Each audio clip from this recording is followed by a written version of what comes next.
আসসালামু আলাইকুম সুপ্রিয় সপ্তম শ্রেণীর শিক্ষার্থী ভাই বোনেরা, আশা করি তোমরা সকলে ভালো আছো। তোমরা 2024 সালে নতুন কারিকুলামে যে ষষ্ঠ শ্রেণীর নবম শ্রেণীর ষান্মাসিক সামষ্টিক মূল্যায়নের নির্ধারিত সিলেবাস সংক্রান্ত যে নির্দেশনাটি, অর্থাৎ তোমাদের শুধুমাত্র ষান্মাসিক সামষ্টিক মূল্যায়নে কোন অংশটুকু, কতটুকু অংশ, পাঠ্য বইয়ের কতটুকু অংশ তোমাদের মূল্যায়ন করা হবে সেই বিষয়গুলো নির্দিষ্ট করে দেওয়া হয়েছে।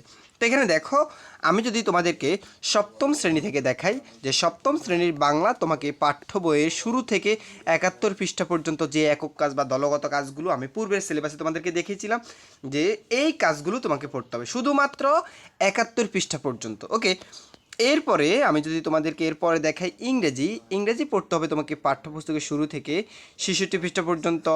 এরপরে গণিত হচ্ছে 122 পৃষ্ঠা পর্যন্ত, পাঠ্যপুস্তকের শুরু থেকে 122 পৃষ্ঠা। বিজ্ঞান হচ্ছে এই পাঠ্যপুস্তকের শুরু থেকে 52 পৃষ্ঠা পর্যন্ত। ইতিহাস ও সামাজিক বিজ্ঞান এটা হবে পাঠ্যপুস্তকের শুরু থেকে 74 পৃষ্ঠা পর্যন্ত। এটা ঠিক আছে।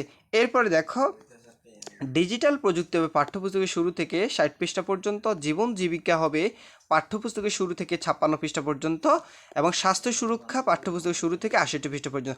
তোমাদের মূলত যে ষান্মাসিক সামষ্টিক মূল্যায়নের যে সিলেবাসটি এই চ্যানেলে দেওয়া হয়েছে, সেখান থেকে তোমাকে এই অংশটুকু শুধুমাত্র মূল্যায়ন করতে হবে। এই 60 পৃষ্ঠা বা 68 পৃষ্ঠার অতিরিক্ত কিন্তু সিলেবাসে কিন্তু অতিরিক্ত পড়াগুলো দেওয়া আছে, একক কাজগুলো দেওয়া আছে, বাট তোমাকে কিন্তু 60 পৃষ্ঠা পর্যন্তই এই ষান্মাসিকে মূল্যায়ন করা হবে। ঠিক আছে, বা মূল্যায়ন করতে নির্দেশ প্রদান করা হয়েছে প্রত্যেক শিক্ষা প্রতিষ্ঠানকে বোর্ড থেকে। শিল্প সংস্কৃতি এটা মূল্যায়ন করা হবে সপ্তম শ্রেণীর শুধু মাত্র 44 পৃষ্ঠা পর্যন্ত। ইসলাম শিক্ষা হচ্ছে পাঠ্যপুস্তকের 53 পৃষ্ঠা পর্যন্ত। হিন্দু ধর্ম শিক্ষা হচ্ছে 56 পৃষ্ঠা পর্যন্ত। খ্রিস্টান ধর্ম হচ্ছে 43 পৃষ্ঠা। বৌদ্ধ ধর্ম হচ্ছে 38 পৃষ্ঠা।